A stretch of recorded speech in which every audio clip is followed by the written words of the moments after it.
Hello everyone. So today we are discussing about opioid analgesics. So what are opioid analgesics? So these are drugs that relieve pain by acting on opioid receptors in central nervous system. Opioids क्या होता है? It is a chemical substance. Opioid जो है वो एक chemical substance है जो हमें मिलता है ओपियम से. ओके और ओपियम से मिलने वाले जो सब्सटेंस है केमिकल सब्सटेंस को उन्हें हम ओपॉइड्स कहते हैं. एंड ओपॉइड्स के डिफरेंट डेरिवेटिव्स भी होते हैं जिन्हें हम फॉर्मुलेशंस में यूज़ करते हैं. And what is the meaning of analgesics? So analgesics वो कैटेगरी की ड्रग्स हैं जिन्हें हम पेन रिलीफ के लिए यूज़ करते हैं. सो वो पेन रिलीफ ड्रग्स जो कि ऑब्टेन होती हैं ओपॉइड से उन्हें हम कहते हैं ओपॉइड एनाल्जेसिक्स. ओपॉइड एनाल्जेसिक्स किस तरह वर्क करते हैं? ये एक्ट करते हैं ओपॉइड रिसेप्टर से. और ओपॉइड रिसेप्टर कहाँ प्रेजेंट होते हैं? सेंट्रल नर्वस सिस्टम में. सेंट्रल नर्वस सिस्टम किन पार्ट से बना होता है? एक होता है हमारा ब्रेन और स्पाइनल कॉर्ड. दोनों के कॉम्बिनेशन को हम बोलते हैं सेंट्रल नर्वस सिस्टम. सो वो केमिकल सब्सटेंस जो कि ओपॉइड से ओपियम से हमें मिलते हैं उन्हें हम बोलते हैं ओपॉइड्स. और वो ड्रग सब्सटेंस जो पेन को रिलीव करते हैं उन्हें कहते हैं analgesics. Okay, so combinedly they are known as opioid analgesics. ये किन रिसेप्टर्स पे वर्क करते हैं? ये ओपॉइड रिसेप्टर पे वर्क करते हैं. और ओपॉइड रिसेप्टर कहाँ प्रेजेंट होते हैं? सेंट्रल नर्वस सिस्टम पे. I think it is clear to you. Now they mimic the effect of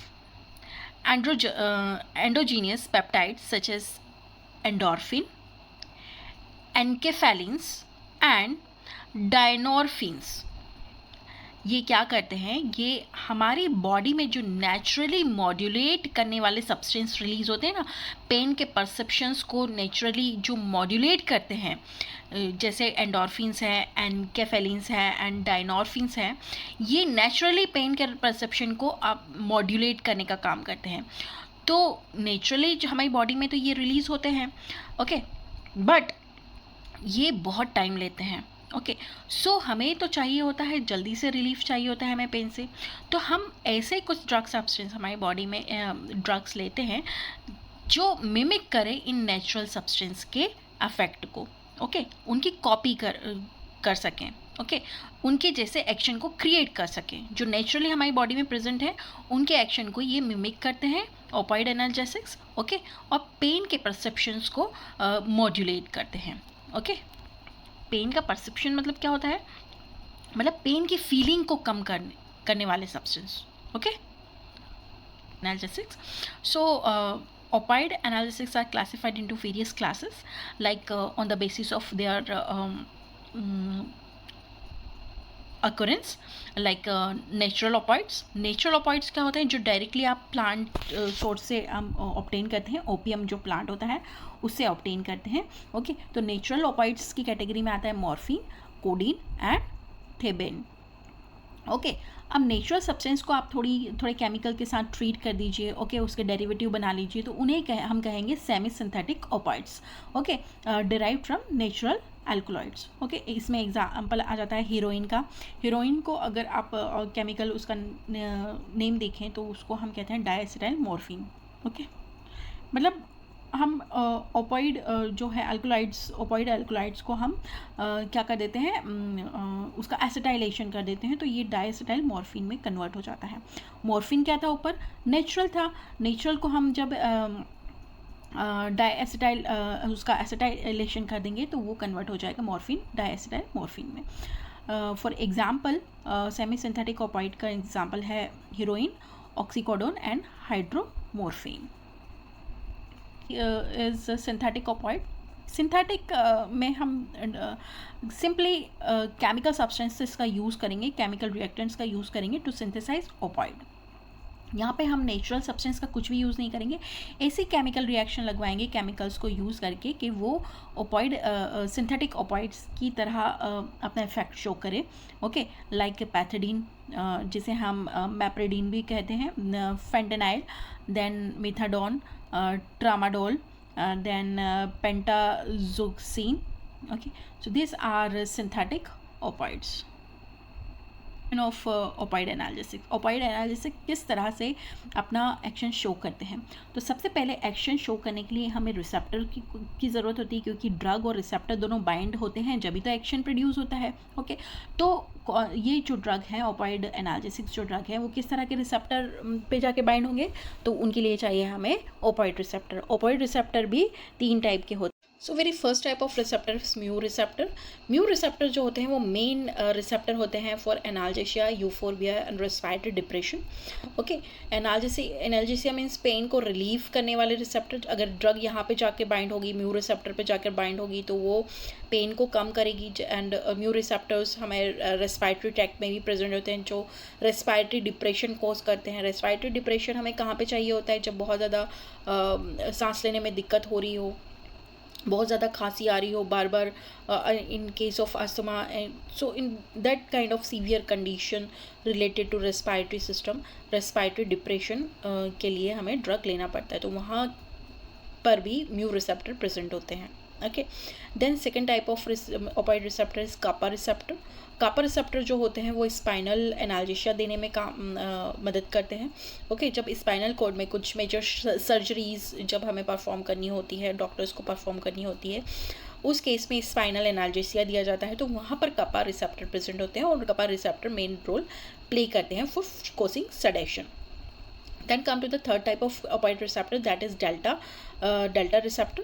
delta receptor जो होते हैं उनका एक्शन ये होता है कि वो ड्रग के साथ बाइंड होके मॉड्यूलेट करते हैं इमोशनल रिस्पॉन्स टू पेन का जो रिस्पॉन्स है, बहुत ज़्यादा जो तकलीफ़ होती है उसको मॉड्यूलेट करने में डेल्टा रिसेप्टर्स काम आते हैं, आके इन रिसेप्टर पे बाइंड करेगी। तो सेकंड जो स्टेप होती है एक्शन की वो होती है binding process. Opioid drug bind to G protein couple opioid receptor.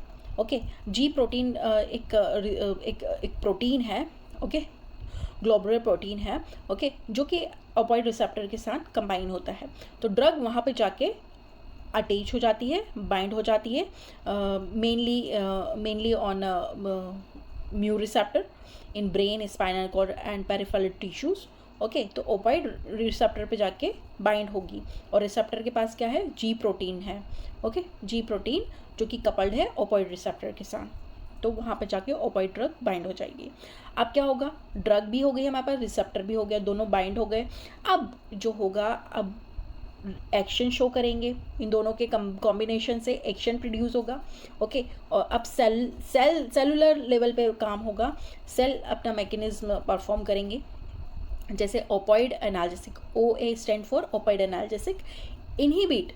जैसे ही ड्रग और रिसेप्टर बाइंड हुए वैसे ही सेल के पास क्या रिस्पॉन्स आएगा कि opioid analgesic inhibit adenylate साइक्लेज। Okay, adenylate साइक्लेज नाम के एंजाइम को इनहिबिट कर दिया जाएगा, साइक्लिक AMP को रिड्यूस कर दिया जाएगा। साइक्लिक AMP क्या होता है? सेकेंडरी मैसेंजर्स होते हैं ये। ओके, सो मैसेंजर क्या करते हैं? जैसे ब्रेन से सिग्नल लेके जाते हैं पेन का। ओके, कहीं भी आपको जो तकलीफ़ हुई है, कहीं भी जहाँ लगा है, वो वहाँ से सिग्नल लेके पेन के परसेप्शंस लेके ब्रेन तक जाते हैं, जो आपको पेन फील होता है। ओके, तो यहाँ पर अगर साइक्लिक CMP सेकेंडरी मैसेंजर को ही हम डिप्रेस कर देंगे, उनको इनहिबिट कर देंगे, तो आपको पेन का परसेप्शन होगा ही नहीं। ओके, देन ओपॉइड एनाल्जेसिक क्या कर देते हैं? ओपन कर देते हैं पोटेशियम चैनल्स को, पोटेशियम आयन चैनल को ओपन कर देते हैं। ओके, अब इन चैनल्स को ओपन होने के बाद क्या होगा? हाइपर पोलराइजेशन हो जाएगा। हाइपर पोलराइजेशन से क्या होगा? न्यूरोनल एक्टिविटी, एक्साइटेबिलिटी जो होगी वो रिड्यूस हो जाएगी। ओके, तो क्या हुआ? ड्रग और रिसेप्टर के कंबाइन होने से क्या हुआ? एडिनाइलेट साइक्लेज एंजाइम को इनहिबिट कर दिया गया, साइक्लिक CMP रिड्यूस हो गया एंड पोटेशियम चैनल्स को ओपन कर दिया गया। जैसे ही पोटेशियम चैनल ओपन हुए हाइपर पोलराइजेशन होगा। हाइपर पोलराइजेशन हुआ मतलब कि न्यूरॉन्स की जो एक्साइटेबिलिटी है वो रिड्यूस हो जाएगी। ओके, साथ साथ पोटेशियम चैनल ओपन हुआ तो क्लोज क्या हो जाएगा? कैल्शियम चैनल क्लोज हो जाएगा। कैल्शियम चैनल क्लोज होने के बाद क्या होगा? It inhibit neurotransmitter release. Okay, glutamate का रिलीज जो होगा वो बंद हो जाएगा। न्यूरोट्रांसमीटर जो होते हैं लाइक ग्लूटामेट, उनको इनहिबिट कर दिया जाएगा।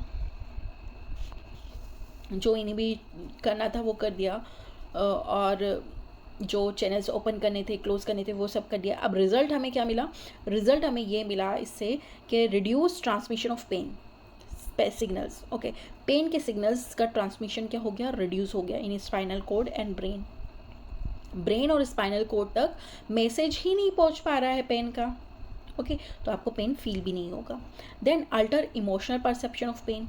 पेन का जो इमोशनल परसेप्शन है वो फील ही नहीं हो रहा है। ओके, क्योंकि रिसेप्टर ही ब्लॉक कर दिए गए हैं, तो पेन की फीलिंग कहाँ से आएगी? So this is diagrammatic representation of mechanism of opioid analgesics. तो रेड कलर में जो आपको सर्कल्स दिख रहे हैं वो आप मान लीजिए एनाल्जेसिक्स हैं। देन आपके ऑपॉइड रिसेप्टर है। उसके बाद जैसे ही दोनों का कॉम्बिनेशन होगा, बनेगा, जैसे ही दोनों एक दूसरे से बाइंड होंगे, जी प्रोटीन कपल्ड रिसेप्टर जो है ऑपॉइड रिसेप्टर के साथ ये जी प्रोटीन कपल्ड रहता है। तो जी प्रोटीन क्या करेगा? और पोटेशियम चैनल को ओपन कर देगा, एडेनाइल साइक्लेज को इनहिबिट कर देगा, साइक्लिक एएमपी को रिड्यूस कर देगा, देन कैल्शियम चैनल्स को क्लोज कर देगा। So it is a small information about applied analgesics and its classification and mechanism of action. Thank you very much.